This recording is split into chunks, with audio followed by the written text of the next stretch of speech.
GMA Kapuso Foundation sa isang espesyalista. Ang wat-hawat ng iba't ibang bansa. May talento sa kanaisang mapaoperahan si Prince. Lumapit sila sa GMA Kapuso Foundation. Hindi kasi sapat ang kita ni Brian na 500 piso kada araw bilang delivery driver.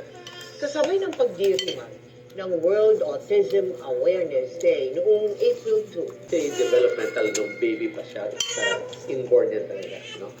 Pag nag-fail mag-fuse yung pinakabuto, known as a occipital meningocoel, nagkaroon siya ng protrusion. Kumakatok po kami sa inyong puso, sa lahat po ng may mabuting puso at may kakayanan po na tumulong para po maoperahan yung anak namin. Sa mga nais pong magpadala sa Cebuana Lumiere, pwede ring online via GCash, Shopee, Lazada at Globe Rewards. Nababahala ang mga kaanak ng 3 Pilipinong inakusang espia sa China. Sabay panawagan sa Malacanang na tulungan ang mga ito. Paniwala nila, pinili